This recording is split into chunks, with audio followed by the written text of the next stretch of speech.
What if I told you that the thing you have been calling your personality is actually anxiety? Not the dramatic kind you see in movies, not someone frozen in the middle of a crowd, unable to breathe. I am talking about something much quieter, much more invisible, and far more common than most people realize. Millions of people wake up every single day carrying anxiety.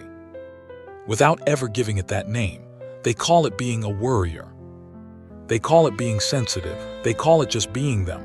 And because nobody ever told them otherwise, they kept living that way year after year, exhausted, on edge, never fully at peace. Today that changes. I am going to share 7 signs that you might be living with anxiety right now and never knew it.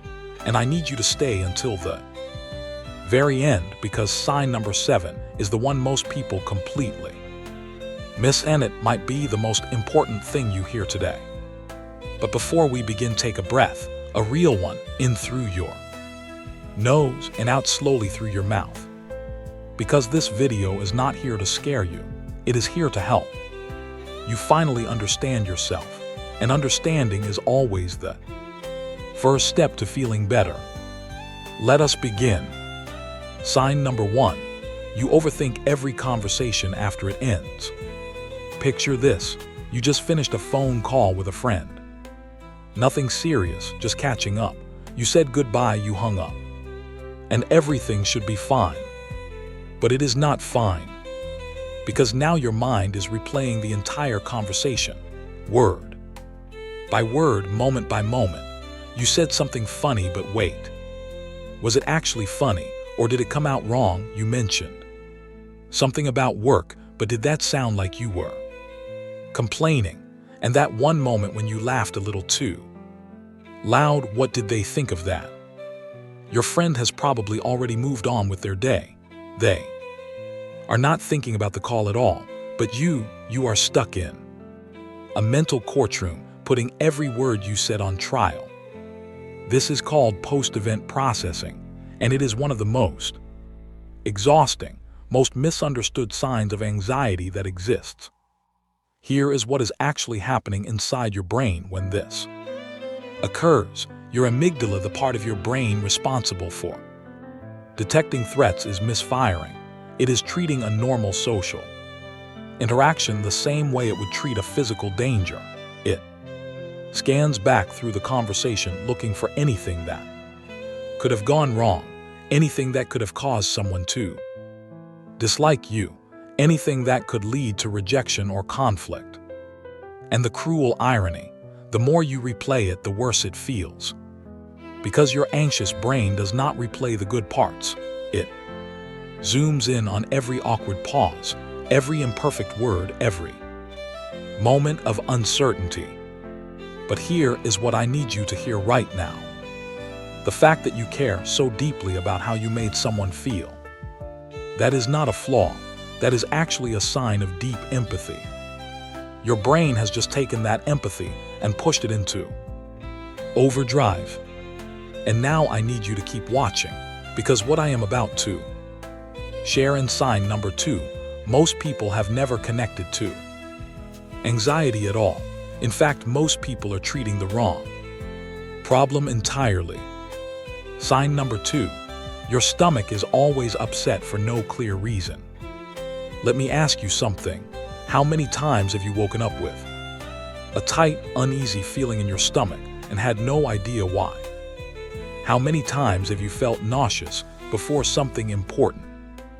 Or had an upset stomach on a random Tuesday when nothing stressful was even happening? If this sounds familiar, you have probably blamed your diet, or maybe you thought you had a sensitive stomach, or IBS, or maybe you just accepted it as something that is normal for you. But what if it was not your stomach at all? What if it was your mind? Here is something that most people are never taught. Your gut and your brain are in constant communication with each other through something called the gut-brain axis. They are connected by a network of over 100 million nerve cells, more nerve cells than exist in your entire spinal cord. Scientists have even started calling your gut the second brain. And when anxiety is present in your mind, your gut feels every single bit of it. When your brain detects stress or threat, even a threat that is not physically real, it sends signals down to your digestive system that change how it functions. Blood flow is diverted away from your stomach.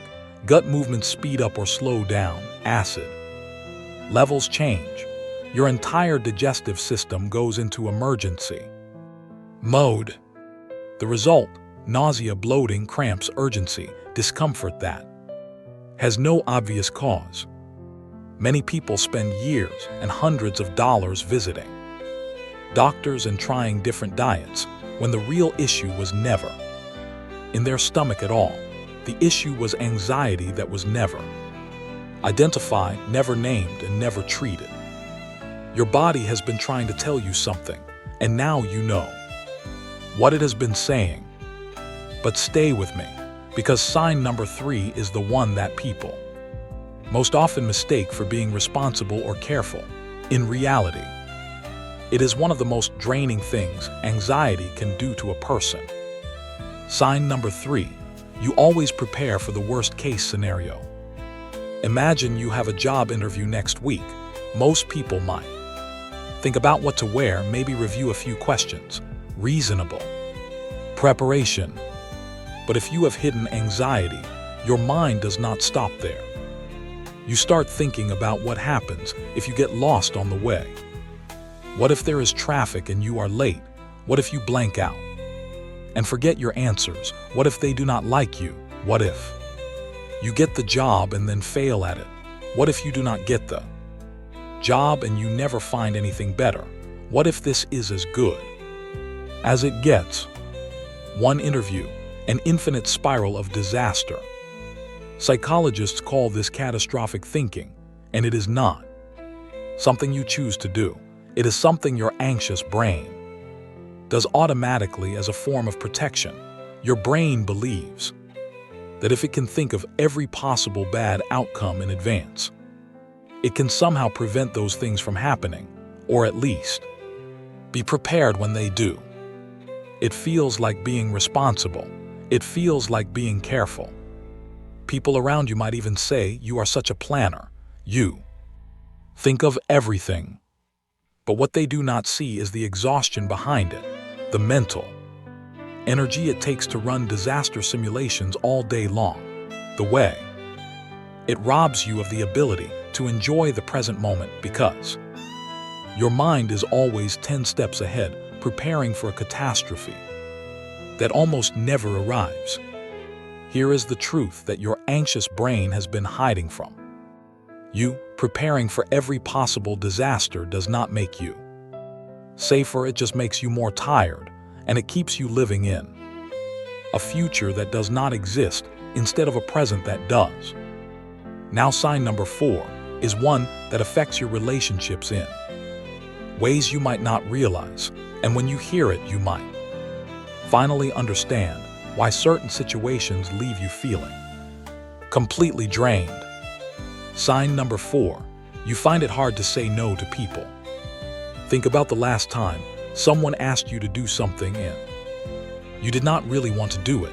Maybe a coworker asked for a favor when you were already overwhelmed.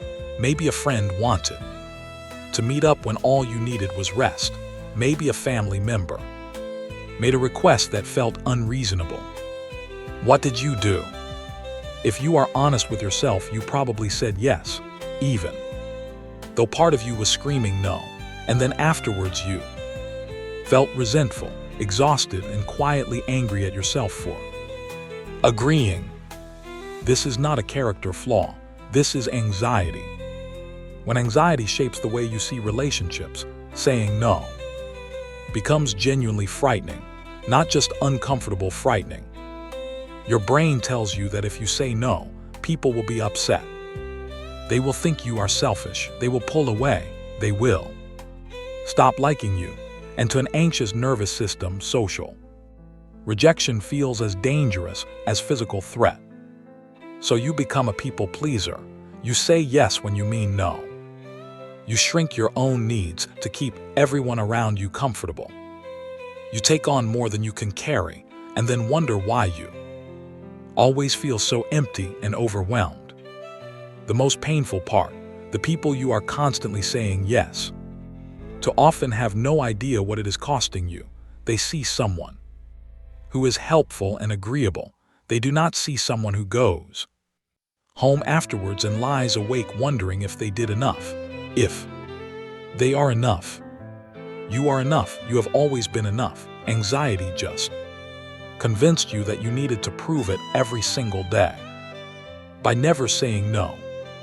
And what comes next, sign number 5, might be the most misunderstood sign of all, because it hides inside moments that are supposed to feel good. Sign number 5. You cannot fully relax even when nothing is wrong. It is a Saturday morning. No work, no plans, nothing urgent. You sit down on the couch with a cup of tea or coffee, and for one brief moment it feels peaceful. And then it starts. A quiet voice in the back of your mind. Should you be doing something right now? There was that email you never replied to. And the house could use cleaning, and you really should call that person back. And what about that thing you said you would do 2 weeks ago? Did you ever actually do that? Suddenly, your peaceful Saturday morning feels like a list of failures, and relaxing starts to feel selfish, irresponsible, like something you have not earned yet. This is one of the most invisible and most painful forms of anxiety, because it steals the moments that are supposed to restore you. What is happening here is that your nervous system has been running in high alert mode for so long that it has forgotten what calm actually feels like. Rest starts to feel dangerous.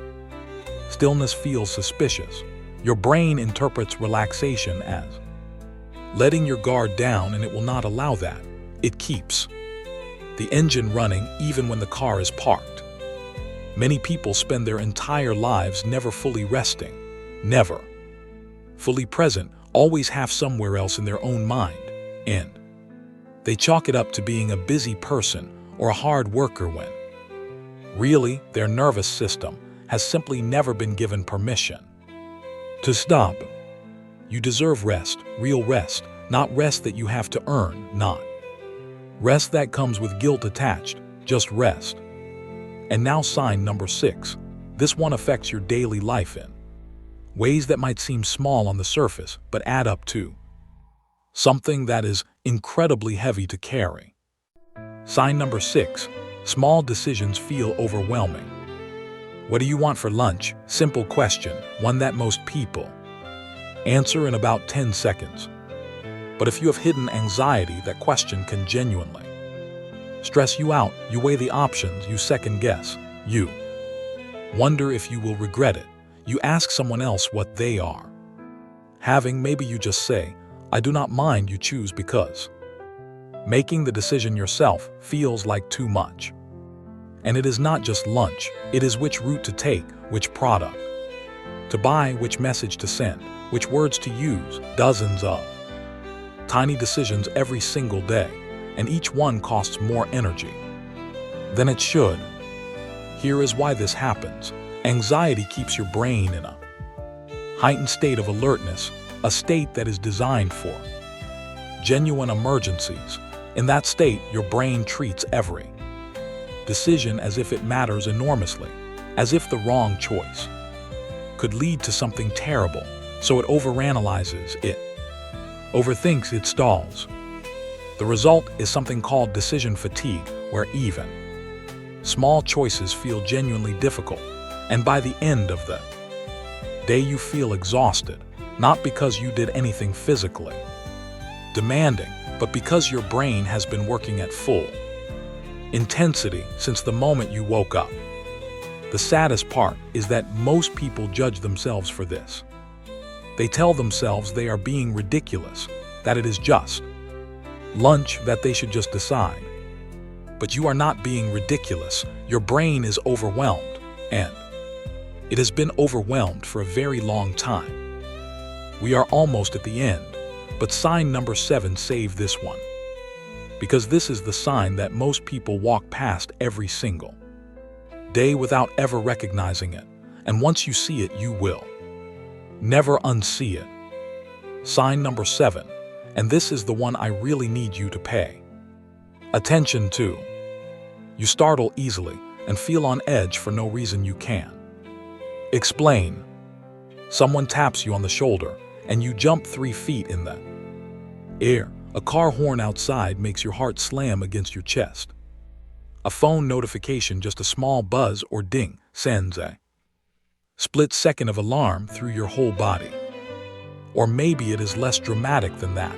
Maybe it is just a constant low hum of tension that lives in your chest or your shoulders, a feeling like something is about to go wrong even when everything around you is completely fine, a readiness, vigilance, like a part of you is always standing guard. If this sounds like you, your nervous system has been stuck in something called a chronic fight or flight response. Fight or flight is a survival mechanism when your brain detects real danger, a car coming at you, a loud crash nearby it, floods your body with adrenaline, your heart rate goes up, your muscles tense, your senses sharpen, your whole body prepares to fight or run. This system is supposed to switch on, briefly handle the threat, and then switch off again. But for people with anxiety, it never fully switches off. The alarm stays on at a low level all day, every day.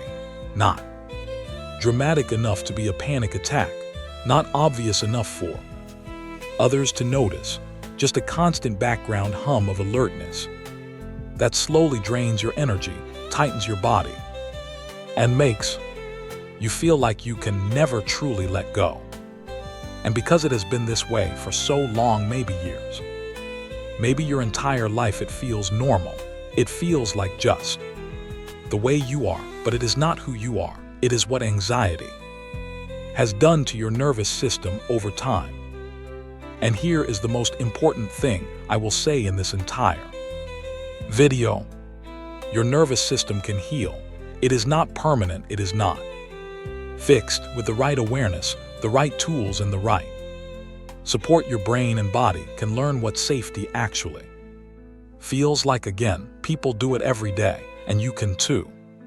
So there you have it, 7 signs that anxiety might have been living with you quietly, invisibly, without you ever giving it a name. Overthinking every conversation, unexplained stomach problems, always preparing for the worst, struggling to say no, being unable to fully rest, getting overwhelmed by small decisions, and living with that constant, exhausting hum of being on edge. If you recognized yourself in one of these signs, or in all 7, I want you to hear this clearly. You are not broken. You are not too much. You are not weak. You are someone whose mind has been working incredibly hard to keep you safe, and it is time to give it some rest.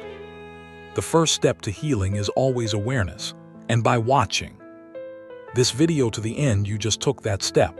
That matters more than you know. If this helped you, please subscribe to Inner Peace Guide. Every Tuesday and Friday we share honest, clear, simple content about mental health that actually helps. No jargon, no judgment. Just real information for real people. And if this video reminded you of someone you care about, share it with them. You might give someone the words they have been searching for.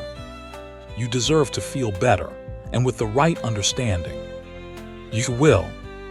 This video is for educational purposes only and is not a substitute for professional mental health advice. If you are struggling, please reach out to a licensed mental health professional or a crisis helpline in your country.